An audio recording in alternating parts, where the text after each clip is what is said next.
तक ना तो गवर्नमेंट की तरफ से ऐसा कोई प्रपोजल चला कि रानिया को सब डिवीजन बनाया जाए, ना ही वहाँ पब्लिक की तरफ से कोई डिप्टी कमिश्नर के थ्रू डिमांड डिपार्टमेंट के पास आई। आने वाले भविष्य में कोई डिमांड आएगी तो जरूर एक कमेटी मेरी अध्यक्षता में कंवरपाल जी और बनवारी लाल जी उसमें सदस्य है, बनाई गई है, जरूर उसको एग्जामिन भी करेंगे और उस पर सरकार आगे का निर्णय लेगी। का भी रोडयुक्त शीर वो जी माननीय सदस्य ने जो सीएम घोषणाओं की जानकारी मांगी है, 2015 में 5 घोषणाएं की गई, जिनमें से 3 कंप्लीट हैं और 2 पे कार्य चल रहा है। 2016 में 16 घोषणाएं की गई, जिनमें 9 कंप्लीट हैं और 5 पे कार्य चल रहा है, और 1 नॉट फीजेबल है और 1 लंबित है। 2017 में 16 घोषणाएं की गई, जिनमें से 12 का कार्य कंप्लीट है, 3 पे कार्य चल रहा है और 1 लंबित है। 2018 में 49 घोषणाएं की गई, जिनमें 42 पे कार्य पूरा हो चुका है, 4 पे कार्य चल रहा है, 2 नॉट फिजिबल हैं और 1 लंबित है। 2019 में 2 घोषणाएं की गई, दोनों की दोनों कंप्लीट है। ये जो अल्ट्रासाउंड मशीन के बारे में मैंने कहा है, वैसे तो गवर्नमेंट की तरफ से प्राइवेट हॉस्पिटल्स में अल्ट्रासाउंड मशीन है, पर मैं महिलाओं के लिए कहूँगी कि बसों में आना, पहले सिविल हॉस्पिटल जाना, फिर प्राइवेट सेंटर्स में जाना तो बहुत मुश्किल है। दादरी सिविल हॉस्पिटल में अल्ट्रासाउंड मशीन रखी हुई है, पर वो बहुत लंबे समय से मशीन जो है वो बंद पड़ी है। तो मेरा अध्यक्ष जी आपके माध्यम से मंत्री जी से आग्रह है कि आप वो मशीन ठीक करवा दीजिए। और एक जो हड्डी एक्सरे मशीन है जो हड्डियों की, वो सिर्फ उसका टाइम जो है वो 2 बजे तक का है। तो आपके माध्यम से मैं मंत्री जी को कहूंगी कि गांव से जब कोई चल के आता है बसों में, तो वो 2 बजे तक तो वैसे ही एक महिला काम करके आती है और 2 बज जाते हैं उसको, तो एक उसका समय बढ़ाने का काम करें। दूसरा, सीएचसी गोपी और सीएचसी जो है झोजू कला, इनमें अल्ट्रासाउंड मशीन उपलब्ध करवाई जाए। माननीय अध्यक्ष जी, जैसे अभी पोस्ट जो खाली हैं, 7 पोस्ट सैंक्शन की हुई हैं जरकी दादरी में एनएचएम के तहत, और उनका हर हफ्ते हर मंगलवार को सीएमओ के ऑफिस में इंटरव्यू होता है, और जब वो पोस्ट फिलअप हो जाएगी तो अल्ट्रासाउंड मशीन भी काम करने लग जाएगी। उसके बाद जो 2 गोपी और जोजू कला जो पीएचसी है, उसके अल्ट्रासाउंड जो एक्सरे मशीन है उसके ऑर्डर प्लेस कर दिए गए हैं और जल्दी उसकी प्रोक्योरमेंट हो जाएगी। और सीएचसी लेवल पर अल्ट्रासाउंड की अभी सुविधा इसलिए नहीं दे सकते क्योंकि डॉक्टर अवेलेबल नहीं है। अब जैसे दादरी में अल्ट्रासाउंड मशीन तो है, लेकिन वहाँ रेडियोलॉजिस्ट नहीं है, तो जब रेडियोलॉजिस्ट अवेलेबल होंगे तो वहाँ अल्ट्रासाउंड मशीन भी उपलब्ध करवा दी जाएगी। मुझे सदन को सूचित करना है कि श्री भव्य बिश्नोई विधायक ने मुझे पत्र के माध्यम से सूचित किया है कि वे निजी व्यस्तता के चलते दिनांक 22 एवं 23 फरवरी को सदन की बैठक में उपस्थित नहीं हो सकेंगे। इसी प्रकार श्री सुरेंद्र पवार विधायक ने ईमेल के माध्यम से मुझे सूचित किया कि वे अस्वस्थ होने के कारण आज दिनांक 22 फरवरी 2023 को सदन की बैठक में उपस्थित नहीं हो सकते। इसी प्रकार श्री संदीप सिंह मुद्रण तथा लेखक सामग्री राज्य मंत्री ने ईमेल के माध्यम से मुझे सूचित किया है कि बीमार होने के कारण आज दिनांक 22 फरवरी 2023 को सदन की बैठक में उपस्थित नहीं हो सकते। माननीय सदस्यगण, माननीय सदस्य ने बात कही कि आज तक एस्टीमेट नहीं बना।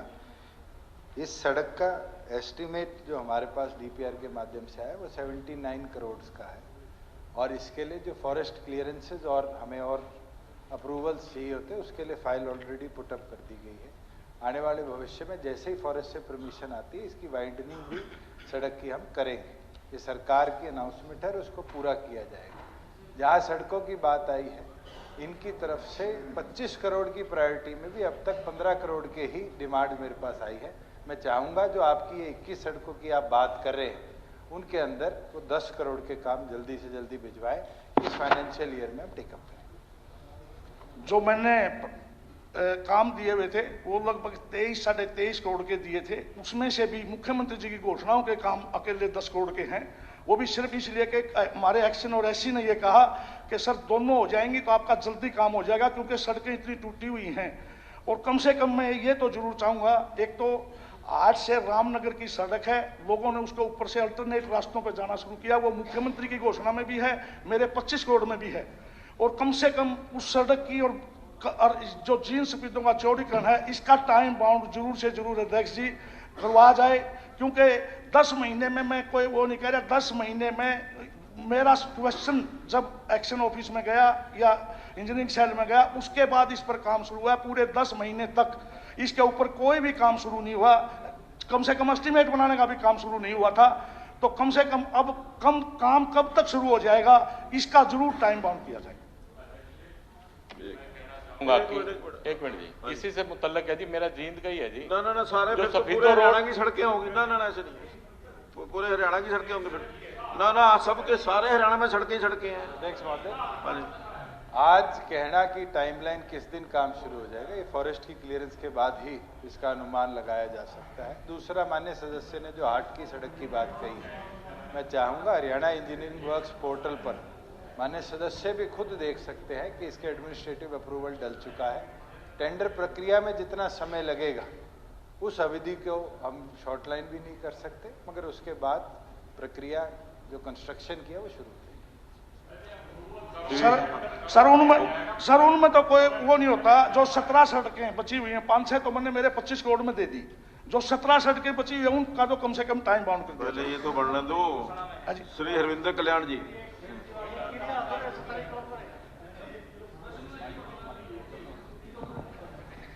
Uh, 36 number on the floor.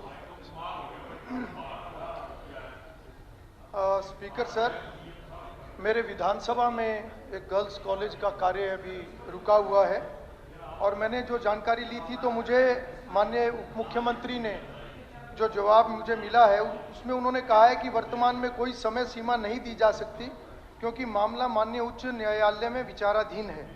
माननीय उच्च न्यायालय ने संविदा एजेंसी के खिलाफ बलपूर्वक कार्रवाई करने से रोक दिया है। ये सही है कि मामला सब जुडिस है, मगर मैं इसमें कहना चाहूँगा कि ये भी सही है कि उस एजेंसी ने फ्रॉड किया हुआ है जो जग जाहिर है। और मेरे विधानसभा में ही एक और एनसीसी एकेडमी, वो भी इसी एजेंसी के पास वो काम है, वो भी रुका हुआ है। तो मेरा स्पीकर सर ये कहना है कि बलपूर्वक इसमें कोई विषय नहीं है, विभाग एक क्लियर स्टैंड ले, क्योंकि वो एजेंसी जो है अभी पिछले दिनों में विजिलेंस ने भी उसके ऊपर इंक्वायरी की है किसी हैफिड के मामले में। तो जब आर्बिट्रेशन संभव नहीं है तो विभाग एक एफिडेविट कोर्ट में फाइल करे और आगे नियमों के अनुसार उस कॉन्ट्रैक्ट को खारिज करके रीटेंडरिंग करके और इन प्रोजेक्ट्स को आगे बढ़ाने का काम करे। इतना मेरा आपके माध्यम से निवेदन है। माननीय अध्यक्ष जी, 65% इस संस्था का काम हो चुका था और उसके बाद इंक्वायरी करेगी। इसके अंदर बजट अनुमान से ज़्यादा लागत लगाई गई थी, जिसके ऊपर हाई कोर्ट ने कोरेसिव एक्शन के लिए मना करके एसीएस को आदेश दिए थे कि एक कमेटी इसके अंदर एग्जामिन कर आगे का निर्णय ले। उसके ऊपर कमेटी ने प्रोजेक्ट बाय प्रोजेक्ट मेजरमेंट्स कराकर उसी एक एजेंसी के उपरांत कई जगह कैंसिलेशन कई और कई जगह आर्बिट्रेशन के अंदर काम को रीनेगोशिएट किया। तो माननीय सदस्य को मैं इतना ही कह सकता हूं कि आज के दिन ये कहना संभव नहीं है, मगर जो हमारी चीफ मिनिस्टर की अध्यक्षता में एक कमेटी है, अगला एजेंडा जब भी आएगा उसमें इस प्रोजेक्ट को लेकर इसका फाइनल निर्णय उसके अंदर भी लेंगे और वही रिपोर्ट हाईकोर्ट को सबमिट करेंगे। असीम हो गया। असीम क्वेश्चन नंबर 37 जी। माननीय अध्यक्ष महोदय। आदरणीय अध्यक्ष महोदय जी, मैंने पिछले बजट सेशन में भी इन घोषणाओं को लेकर एक स्पेसिफिक डिपार्टमेंट यूएलबी को लेकर एक सवाल लगाया था और आज मैंने पूरी सीएम अनाउंसमेंट जो मेरे विधानसभा क्षेत्र में की है उनको लेकर सवाल लगाया है।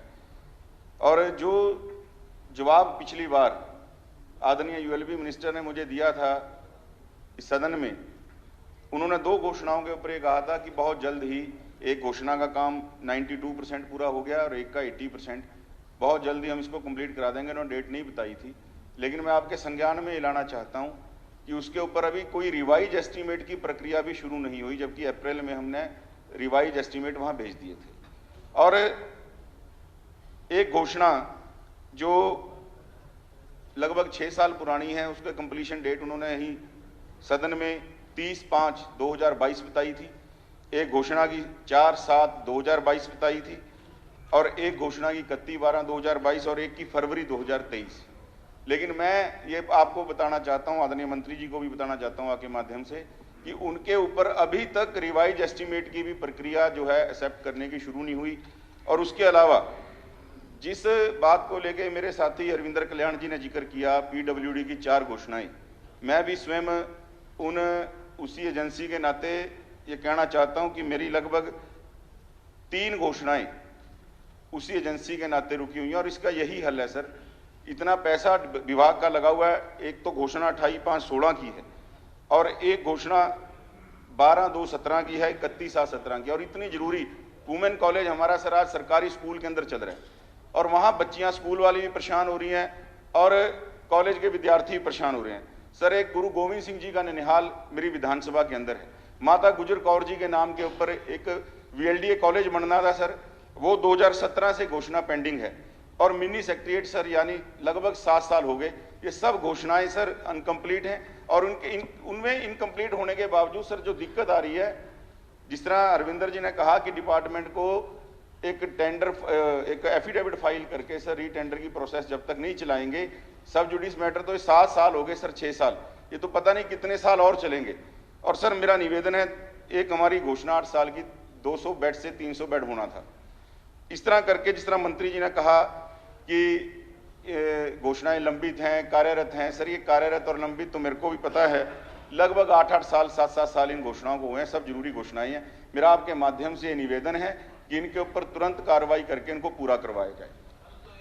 सर मंत्री जी कोई बात है, सर मेरा निवेदन है मंत्री